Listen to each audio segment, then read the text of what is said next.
서학개미 탈출해야 아니, 된다. 뭐 900원? 그럼 그냥 정리하시라고. 들어온 게 하나 있어요. 사실은 네. 하나만 사면 그냥 끝나는 거예요. Round one, fight. 요즘에 서학개미가 굉장히 많이 네. 늘었잖아요. 한두 배는 게 아니라 해외 주식 매수가 무려 8배나 늘었단 말입니다. 이제부터 궁금해지는 건 이제 서학개미와 동학개미 좀 비교를 좀 해주시면서 어느 쪽으로 좀 갈피를 좀 잡아야 되는지 이게 좀 궁금해지거든요. 사실 뭐 저는 제가 해외 주식 좀 전문 분야가 아니라서 네. 저도 사실 해외 주식 하면 그냥 뭐 저도 이제 큰 기업들은 알죠. 네. 말씀드리고 싶은 거는 그럼 뭐 우리 흔히 말하는 테슬라나 뭐 애플이나 이런 거 너무들 잘 아시잖아요. 네. 해외 주식 투자하실 때는 결국 두 가지인 것 같아요. 일단은 너무 뻔한 기업이라도 당연히 알고 투자해야 되는 것 같아요. 주식 투자하신 분들 삼성전자 모르시는 분은 거의 없잖아요. 네, 웬만한 그렇죠. 공부 다 하시니까. 우리가 애플 투자할 때도 당연히 뭐 다 알고 하지만 애플을 말고 미국도 주식이 너무나 많잖아요. 그 안에도 그렇죠. 진짜 어마어마한 주식들이 있는데 네. 그 기업들을 일단 투자하시기 전에 적어도 공부는 하고 하셔야 되는 것 같아요. 주변에도 이렇게 투자하시는 분들 보면 작년까지만 해도 워낙 미국이 좋으니까 그냥 아무 종목이나 막 사시더라고요. 모르는데도. 왜냐면 미국 주식만 사면 먹는 거라고 생각을 하시고 네. 계속 올라가니까 결국 나중에 끝은 좀 안 좋아지셨죠, 사실은. 그 미국 주식을 잘 알면은 저도 뭐 정말 좋은 말씀들 많이 해드리고 싶은데 사실 저는 이제 국내 주식 쪽이다 보니까 네. 제가 아는 것만 말씀을 드리는 거예요. 근데 투자하시는 분도 마찬가지예요. 본인이 아는 데서만 플레이를 해야지 네. 모르는 데서 그냥 억지로 가랭이가 찢어진다고 네. 거기까지 갈 필요는 저는 전혀 없다고 생각해요. 근데 만약에 내가 이 기업을 투자하고 싶으면 공부해서 하면 돼요. 네. 왜냐하면 요즘에 미국 주식에 관련돼서도 너무 좋은 콘텐츠가 많고 증권사 해외 주식 파트들이 되게 많이 늘어났잖아요. 찾아보니까 해외 주식 뭐 그런 파트 쪽에서 유명한 증권사들은 보면은 유튜브 채널도 많더라고요. 네. 거기 종목들 설명도 많이 해줘요. 적어도 그런 것들 한번 그 참고하셔가지고 보시면 좋겠고, 두 번째가 역시 그거 같아요. 환율 많이 스트레스 받으시더라고요. 네. 제가 아는 분 중에 한 분도 테슬라하고 애플의 수익을 많이 나셨는데 요즘에 너무 스트레스 받는다고. 네. 이거 수익 난 거를 많이 까먹은 건 아닌데 아니 지금 환율이 계속 떨어져가지고 미치겠다는 거예요. 막. 물론 주식가가 오른 게 훨씬 더 크지만 근데 네, 이제 그래도. 이게 네. 아쉽다는 거예요. 그렇죠. 자기 입장에서. 환전해 왜냐면 보면 별거 1200원하고 1080원하고 다 다르잖아요, 네, 사실. 그렇죠. 근데 일각에서 뭐 1000원 간다는 얘기까지 나오니까 네. 이제 진짜 이거 서학개미 탈출해야 아니, 돼. 뭐 그래서 그건 사실은 누구도 알 수도 없어. 환율만큼 예측하기 어려운 네. 또 상품이면 주식보다 더 어려워요, 사실은. 일단 서학개미 분들은 최소한 1,050원까지는 생각은 하고 투자하시는 게 맞는 것 같아요. 네. 보수적으로 그냥 보수적으로. 거기까지 갈 수도 있다고 마음을 먹으셔야지 여기서 무조건 안 빠진다. 그렇게 생각하실 필요는 없고, 왜냐하면 대부분의 또 전문가분들이 그쪽으로 많이 예측들을 하시더라고요. 컨센서스가 한 1,050원 정도. 이 증권사 보면 지금 여기서 한 30원 정도 있는데 여기서 선택을 해야죠. 내가 30원 정도의 그 환율 하락에 대해서 기존에 가지고 있는 주식 가지고 충분히 커버가 가능하다. 난 견딜 수 있다. 네. 하시면 가져가는 거고, 환율이 계속 약세를 보일 가능성이 높은데 그 상황에서 난 이게 도저히 못 견디겠다. 그런 분들은 어쩔 수 없어요. 제가 예전에도요, 다른 방송 가가지고 이 질문이 있어가지고 그때 원달러 환율이 1,130원 할 때였어요. 비슷한 질문이 있어서 뭐라고 그랬냐면, 이거 제가 분명히 얘기했어요. 이 하락에 대해서 나 스스로가 환율 하락에 대해서 조금이라도 짜증이 난다. 네. 그럼 그냥 정리하시라고. 기업이 중요한 게 아니라 그분 같은 경우는 환율에 대한 이제 리스크에 대해서 너무 민감하게 지금 받아들이시는 거예요. 그런 분들은 굳이 그거 스트레스 받으면서 할 필요 없어요. 국내 주식 하시면 돼요. 국내 주식도 좋은 기업 지금 되게 많잖아요. 오히려 연말부터는 한국이 월등히 좋거든요, 미국보다. 그렇죠. 예. 네. 그러니까 대안이 없는 게 아니니까 스트레스까지 받아가면서 할 필요는 없다. 다만 내가 미국도 너무 잘 알고 환율 30원 정도 빠지는 건 나 상관없다. 그리고 내가 워낙에 좋은 기업들 많이 포지션 잡아놨다. 그러면은 원달러 환율의 저점이 만약에 1,050원이라면 오히려 그때 더 사도 좋은 방법이죠. 네. 왜냐하면 달러라는 것도 언젠가 올라갈 수 있는 거잖아요. 만약에 하반기에 진짜 아까 말씀드린 대로 증시가 발작하면 달러가 갑자기 초급등을 할 수도 있는 거예요. 그러면 오히려 지금 1,080원, 50원 구간에서 내가 미국 주식을 샀을 때 환차익을 오히려 나중에 볼 수도 있는 거니까 상황에 따라 좀 너무나 많은 변수들이 있기 때문에 정답지를 말씀드릴 수는 없어요. 여러분들 좀 원하시는 대 하시고, 제가 근데 미국 주식을 하면서 부러운 게 하나 있어요. 사실은 네. 미국 주식 그 서학개미 하신 분들 제일 부러운 게 네. 월배당. 월배당. 너무 네. 부러운 거예요. 네, 그러니까 그렇죠. 어떤 분들 블로그 보니까 직장인 분이신데 한 달에 200~300을 그냥 꼬박꼬박 받으시더라고요. 미국 주식으로. 야. 그분은 그걸로 평생 먹고 사실 수도 있을 것 같아요. 왜냐면 미국 네. 주식이 망할 것도 아니고. 네. 배당은 거의 미국은 약속하면서 주잖아요. 월배당을. 그렇죠. 환율 때문에 물론 배당금 받는 게 좀 줄 수 있죠. 그 스트레스는 있지만 네. 그래도 나중에 또 달러가 올라갈 수도 있는 거니까 충분히 커버할 수 있는 거거든요. 그런 걸 보면은 분명히 미국 주식을 해야 될 메리트는 저는 그건 분명히 있는 것 같아요. 네. 월배당을 주는 기업에 내가 투자를 한다면, 그런 기업들을 내가 만약에 서학개미를 준비하고 계신 분이라면 월배당하는 기업들이 되게 많아요. 미국 같은 네. 경우. 그런 기업들을 한번 좀 찾아보셔서 책 같은 데 많이 나오니까 찾아보셔가지고 너무 올라갔을 때 살 필요는 없고 지금 환율도 많이 내려왔고 만약에 미국 증시가 좀 내가 원하는 만큼 조정이 나올 때 그런 기업들 한번 진입할 수 있는 기회가 생기는 거니까 네. 생각해 보시고 마지막으로 국내도 아직 한국에서는 월배당하는 기업 없잖아요. 네. 제발 삼성전자라도 저는 제발 이재용 부회장님께 제발 간곡히 부탁드리고 싶어요. 아니 왜냐하면 주변에 저희 고객분들 그렇고 개인 투자분들 그 얘기를 많이 하시더라고요. 삼성전자 월배당했으면 좋겠다. 투자의 마인드가 완전히 달라질 것 같아요. 완전히 노후 수단이 될 네, 수 있으니까 노후보장. 이게 그러면 은행에 그 예금할 이유가 진짜 없어져요. 네. 삼성전자로 노후 이제 대책이 마련되는 거예요. 대책이. 월배당. 특히 삼성전자 우선주 투자 매력이 엄청 올라가겠죠. 한국에서도 좀 어쨌든 언제가 될지는 제가 모르겠는데 대기업 쪽에서 한두 군데라도 좀 월배당을 한번 좀 시작을 했으면 네. 하면 진짜 이건 또 사건이잖아요, 사실상. 네, 예. 그렇죠. 그랬으면 하는 좀 바람입니다. 근데 이 서학개미 분들이 이제 대거 늘어난 이유 중에 하나가 2020년 하반기를 제외하면 무려 10년 동안 거의 미국 증시는 계속 쭉 지속적인 우상향을 했고 한국 증시는 계속 이렇게 박스권에 있었기 때문에 이 현상이 앞으로 10년 뒤, 20년 뒤에도 계속 될 것이다라고 생각하시는 분도 있더라고요. 그러면 이제 앞으로는 이 상황이 좀 달라질까요? 제가 뭐 감히 예측할 수는 없는데 미국 중에서도 사실 나스닥이 정말 월등히 강했잖아요. 그렇죠. 근데 올라간 종목들 보시면 애플, 뭐 아마존, 거기다 뭐 테슬라도 있고 넷플릭스 네. 다 시대를 선도하는 기업들인데 다 거의 독점 기업이기도 하고 사실상 세계를. 이 기업들이 만약에 독점이 깨지면 미국의 나스닥이 어디 있겠어요? 당연히 증시가 부러지는 건데 앞에 10년하고 향후 10년이 앞으로 똑같이 갈 거라고 제가 예상을 못하는 게 애플이 10년 후에도 지금의 위치를 계속 유지하면서 성장을 할 거냐, 네. 테슬라가 과연 그렇게 될 거냐, 아니면 넷플릭스가, 아니면 아마존이 네. 그런 게 여러분들 딱 생각을 해봤을 때 계속 유지가 될 것 같다 하시면 계속 나스닥 그렇게 투자하시는 게 저는 좋다고 봐요. 근데 거기서 고민을 해봐야 될 거는 과연 테슬라가 몇 년 후에 지금 전기차 거의 독점인데 네. 만약에 몇 년 후에 현대차, 네. 폭스바겐 이 기업들이 어느 정도 레벨까지 쫓아버리면 품질 마감은 이 네, 나머지 맞아요. 자동차 회사들이 훨씬 잘 만든 네, 거니까 훨씬 잘 만들어요. 전기차 기술만 이제 네. 도입하면 되는 거 아닐까요? 또? 근데 이제 또 테슬라가 잘하는 게 아무래도 거기 데이터 기술이 있으니까 아, 그래서 이제 더 주는데 하고 에너지하고. 예. 네. 근데 그 데이터 기술이라는 것도 우리 현대차도 지금 준비하고 있어요. 네. 이번에 아시겠지만 보스턴 다이내믹스도 인수하고 정의선 회장이 저는 정말 잘하고 있는 게 자율주행이라든가 이런 청사진을 그려가지고 테슬라를 약간 이제 벤치마킹해서 그쪽으로 가겠다는 것 같더라고요. 미국의 자율주행 솔루션 회사도 하나 같이 이제 협업해가지고 하는 걸로 네. 알고 있는데 방향을 잡았는데 근데 예를 들면 현대차가 테슬라를 조금씩 잠식할 수도 있어요. 뭐 이거는 뭐 아직은 아니지만 폭스바겐이 GM이 그렇게 되면 테슬라의 독점 포지션이 깨지잖아요. 네. 그러면 나스닥의 한 축이 또 깨질 수도 있는 거고 그러니까 이거에 대한 고민이죠 사실은. 아마존도 마찬가지죠. 아마존의 경쟁 회사가 또 나올 수도 있는 거고 또 넷플릭스 같은 경우는 이미 디즈니가 나오고 있잖아요. 이런 산업군들에 있어서 그동안 이런 독점 기업들이 향후에 뭔가 기스가 날 수 있는 그런 이벤트가 발생한다면 그때는 나스닥도 좀 꺾일 가능성이 높다고 보는데 아직은 당장은 아닙니다. 당장 뭐 저도 딱 봤을 때 몇 년 안에 그게 보이진 않아요. 향후 10년에도 앞에 10년과 똑같은 그림이 그려질지 그거는 그러니까 제가 감히 예측은 못하는 것 같아요. 그래서 그런 것들을 냉정히 고민해 보시면서 판단을 하시는 건 맞고 한국도 작년에 정말 처음으로 미국을 이겼잖아요. 어쨌든 네. 진짜 이게 역사적인 사건인데 그런 날도 오더라고요. 네, 네, 항상 2020년. 졌는데 이게 이제 시발점이 돼서 진짜 매년 이길진 모르겠지만 네.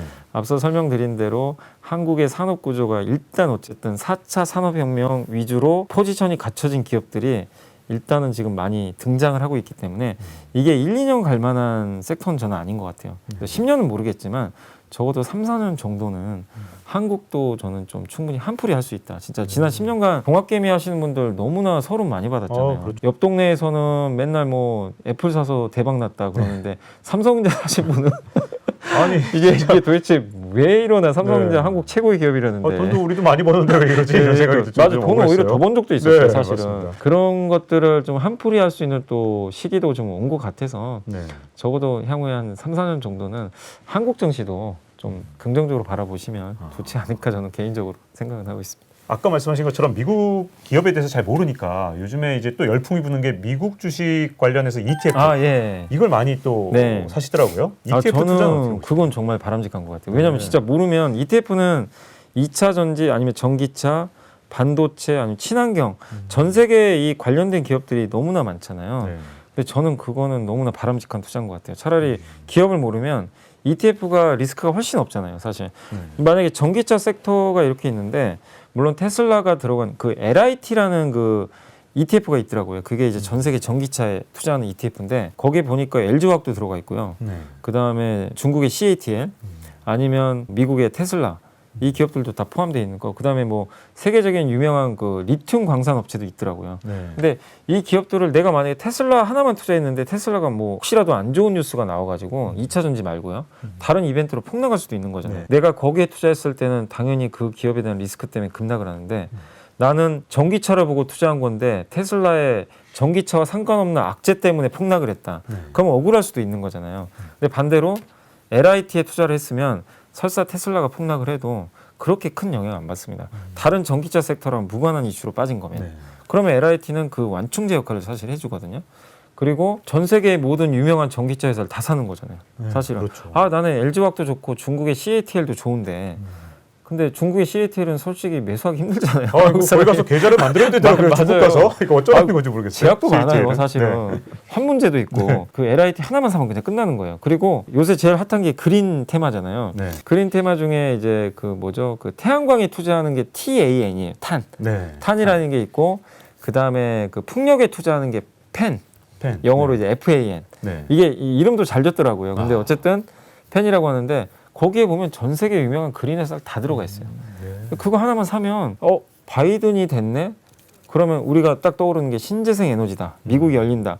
그러면 그 생각하시는 대부분의 개인 투자자들이 일단은 종목을 딱 떠올리세요.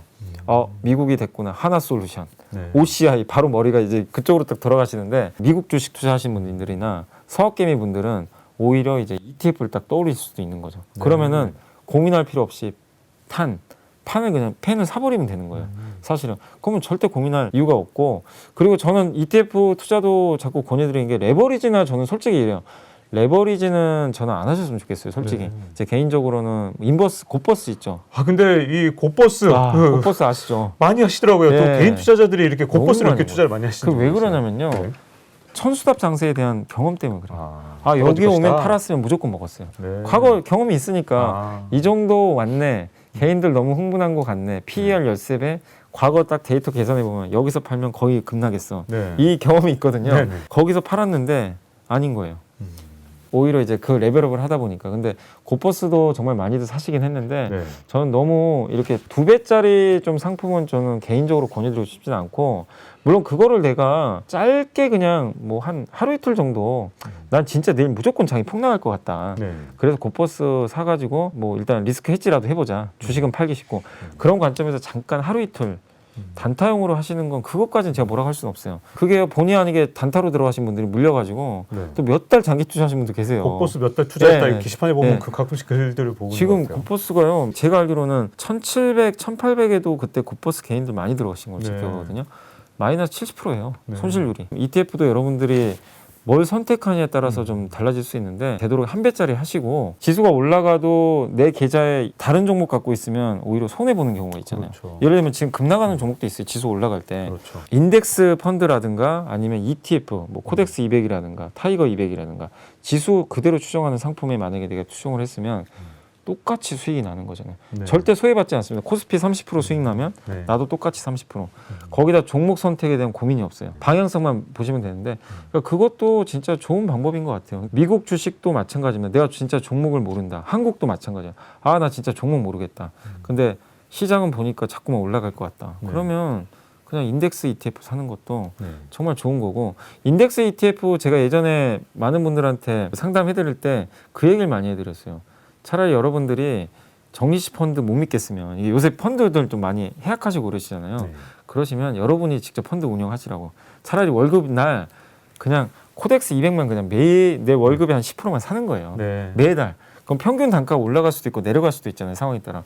그럼 결론적으로 그거를 정리식 펀드처럼 내가 직접 펀드 매니저가 돼서 하는 거예요. 근데 그런 분들은 지금 이렇게 지수 많이 올라왔으면 또 수익도 많이 어렵지 않게 나거든요. 네. 그래서 그것도 하나의 또 좋은 투자 방법이니까 적립식 펀드 한다는 생각으로 ETF 투자하시는 것도 한번 고려해 보시면 좋을 것 같아요. 네.